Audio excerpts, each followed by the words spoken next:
bugün də belə bir addım atdıq. Bilirsiniz ki, bir grup vətənpərvər insanlar var ki, çalışırlar ki, qəhrəman oğullarımızın xatirəsini hər zaman əziz tutsunlar. Hər kəs öz gücünün yetdiyi qədər özünün əməlləri ilə ailələrin yanında onlara mənəvi dəstəyini göstərir. Gəlin, Azərbaycan Respublikasının ərazi bütövlüyü uğrunda qəhrəmanlıqla şəhidlik zirvəsinə ucalan igid oğulların xatirəsini bir dəqiqəlik sükutla yad edək.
Gazi oldular, veteran oldular ama bir karış torpağımızı belə mənfur düşmənlərə vermədilər.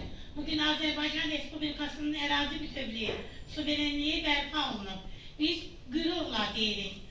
Can Azərbaycan, zəfərin mübarək olsun. Zəfəri bizə yaşadan igid oğullarımıza eşq olsun deyirik. Bugün bizim bir məramımız var. İgid qəhrəman oğullarımızın xatirəsini hər zamanki kimi əbədi tutaq. Bugün ışığına yığışdığımız Odlar Yurdu'nun qəhrəman oğulları haqqında yazdığımız bir kitabın təqdimatını keçirdirik və biz bu təqdimatı da milli qəhrəmanımız Fred Asis'in xatirəsinə həsr etmişik bugünkü tədbirimizə. Bütün oğulların xatirəsinə kəsr olunmuş kitabdır.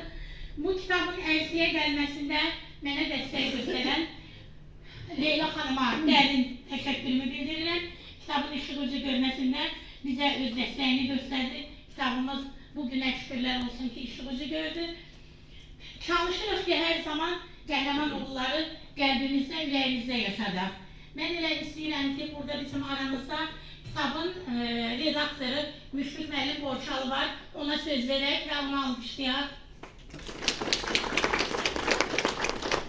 Gözəl mənə söz verəcəksiniz. Hamını salamlayıram. Şəhid ailələri qarşısında baş əyərim. Ruhları şad olsun. Bəli, vaxtlar gələr keçər, dərd var, dələr keçər. Vaxt da var, vaxt da var. Dərd də var, dərd də var. Biz hər il şəhidlərin xatirəsini andıqca yaralarımızdan qanlandırırıq. Ne yaxşı ki, Ali Başkan komandamızın rəhbərliyi altında Müzəffər ordumuz qalib gəldi. Erməni quldurları torpaqlarımızdan çıxarıldı. Torpaqlarımız azad oldu və bugün şəhidlərimizin ruhu şaddır. Ne yaxşı ki, bizim torpaqlarımız azaddır. Və mən əminəm ki, şəhidlərimizin ruhu şad olursa, bizim yaralarımız sağalacaq. Teşekkür ederim size. Ben bu arada Leyla Hanım, sizi davet etmek istedim. Buyurun.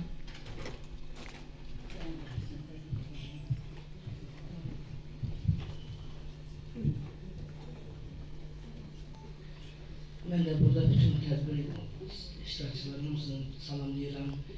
Burada şehit analar oturublar, şehit analarını, gazi kardeşlerim, şehit atalar da otururdu. Hamınızı salamlayıram. Allah'tan şehitlerimize rahmet dileyirəm. Əlbəttə ki, mən özüm qürbət ildə yaşayıram. Ancaq özüm borç aldanam.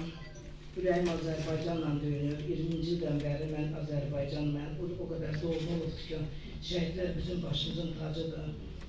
Şehit analarda, gazi kardeşlerimiz, her birinizi salamlayıram, her birinize uzun ömür, can sağlığı arzulayıram.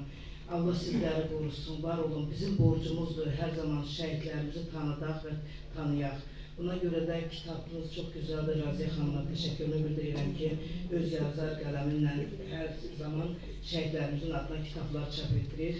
Allah razı olsun Raziye Hanım sizden de. Elbette ki bizim gençlerimiz, gelecek gençlerimiz, bizim uşaqlar kitapları okudukça bütün şehitlerimiz unutulmaz. Onu da bilməliyim. Sağ olun, var olun. Leyla Hanım, zəhmət olmasa, o çiçək dəstəsi də sizə bizim ailemiz adındandır. Buyurun. Çok sağ olun. Teşekkür ederim.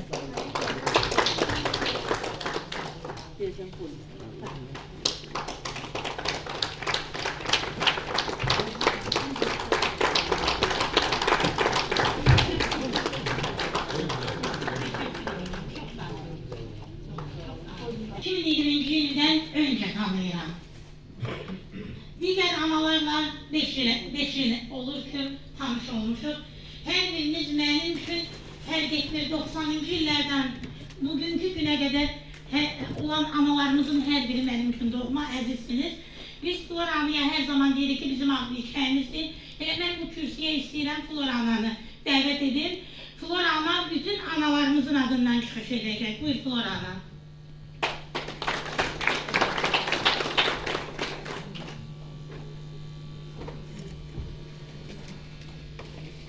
Salam, hörmətli qonaqlar, salam mənim gözəl ailəm, şəhid ailələrim, şəhid analarım, bacılarım, balalarım, qızlarım. Hamınızı salamlayıram. Bugünkü bu gözəl kitab təqdimatında, hansı ki bu kitab təqdimatı milli qəhrəmanımız Fred Asifə həsr olunur. Bəli, bu günləri çox gözəl bir gündür. Biz bir gözəl bir gündə birləşmişik. Raziye Hanım'ın silsilə kitabları, gözəl təqdimatları bugün də o təqdimatlardan biridir. Bəli, Raziye Hanım neçə kitab müəllifidir. Özdə hamısı da şəhidlərimizə yazılan kitablardır. Sponsorluq edən bu kitabın əlsiyə gəlməyində əməyi olan Leyla Hanım'a mən buradan öz təşəkkürümü bildirirəm. Bəli, neçə kitabın o təşkilatçılığını eləyibdi, razı çıxdı. Ona göre ben Raziye Hanım size, Leyla Hanım'a bu kitapların əlsiyə gəlməyində kimin əziyyəti var? Hamısına bu anaların adından çok sağ ol deyirəm. Əziz analar, salamlayıram sizləri. Əziz qazilərimiz, hörmətli qonaqlarımız. Mən bayaqdan oturmuşam dalda, dinləyirəm. Raziye Hanım, mən həmişə arxa sıralarda otururam, siz yəqin görmürsünüz məni. Amma böyle zəhmət gələdiniz. Mən həmişə sizin tədbirədə oluram, ya çoxunda olmuşam. Və mən buradan bugün şəhidlərimiz haqqında, tarix haqqında, mən ona kitab deməzdim, yaddaş kartı deyərdim. Yəni bu xalqın yaddaş kartıdır. Və bu böyük bir sənətdir, böyük bir ucalıqdır. Bu nəsildən gələcək nəsilə keçid deməkdir. Yəni bu kitabların adı yaddaş kartıdır. Mən belə hesab edirəm və şəhidlər haqqında hər bir çəkiliş nə varsa bu yaddaş kartı kimi hesablanmalıdır və mən bununla bağlı bir ictimai birlik sədri kimi Milli Məclisdə də təklif vermişdim ki, Azərbaycanın cəmi 88 və 2023-cü ilə qədər bütövlükdə olan şəhidlərin rəqəmi haqqında birinci sinif əlifba kitabına dəstəyə salsınlar. Və mən buradan, bayaq qardaşımız da danışdı, mən bir şey xatırlatmaq istəyirəm ki, 88-91 18 oktyabra qədər Milli Münaqişə zəminində, yəni keçmiş SSR manevr nəticəsində 20 yanvar 2010 şəhidi ilə 100-ə yaxın şəhidimiz var və 91-9 oktyabrdan 94 may ayının 12-nə qədər 1-ci Qarabağ adlanan müharibədə 25 min şəhidimiz var və 94 may ayının 12-dən Atəşkəsdən Lələtəpə və 2 aprel 2016 il içində olmaqla 5 min şəhidimiz var. Nəhayət, Vətən müharibəsində 3 min yaxın şəhid vermişik, 1200 də antiterror və sərhədlərin bərpasında. Ümumilikdə 34 mindən çox şəhidimiz var. Buradan şəhidlərimizə salam olsun deyirəm. Və mən qeyd etmək istəyirəm ki, Raziyə xanım və bizim burada Leyla xanım da var. Bu müəlliflər gələcək üçün bu xatirələri buraxır. Bu xatirələr böyük məna daşıyır. Bu o mənanı daşıyır ki, bugün birinci sinifə gedən 30 ildən sonra bu xatirələri oxuyub və özündən sonraki nəslə ötürəcək. Bu böyük bir yaddaş kartıdır və böyük bir işdir. Mən hər birinizə, hər ikinizə böyük təşəkkür edirəm. Və mən Raziyə xanımın Vətən müharibəsindən bəri tanıyıram. Sonuncu Vətən müharibəsindən və bildiyiniz kimi Raziyə xanım, mən hər iki müharibənin iştirakçısıyam. Yəni burada analar oturub, mən qeyd etmək istəyirəm ki, hər iki müharibənin iştirakçısıyam. Birinci müharibədə də, ikinci müharibədə də baş vermiş hadisələrin hər birini qarış-qarış izləmişik. Və bu müharibədə və birinci müharibədə 10 minlərlə bizim qəhrəman şəhidlərimizi döyüş bölgəsindən, səngərdən yola salmışıq. Və mən burada analara bir şey demək istəyirəm, ağlamayın. Mən qısa deyirəm və yekunlaşıram. Əsas məqama gəlirəm. Şəhid sözü uşaq doğulanda, anadan olanda çiyninə Allahın dərgahı yazılır. Ona görə sizə ağlamaq yaraşmır. Şəhid sözü ən böyük qüsurdur, ən böyük ruhdur, ən böyük tituldur. Yəni bu hər kəsə qismət olmur ki. Mən özüm 5 il müharibədə olmuşam və mənimlə bir neçə şəxslər mənimlə müharibədə olanda və son müharibədə də demək, Gorus Qafansiyan dağlarında bir kapitan vardı mənim bölümdə. Qısa olaraq deyirəm bunu. O burada dua edir ki, mən şəhid olub olmadı, heç burnu da qanamadı. Yəni hər zaman qismət olmur. O böyük bir tituldur. O titulu daşımaq üçün siz gərək ağlamayasınız, alnı açıq. Siz Azərbaycanın fəxrisiz, qəhrəman böyütmüşsünüz. Təşəkkür edirəm, çox sağ olun, minnətdarım.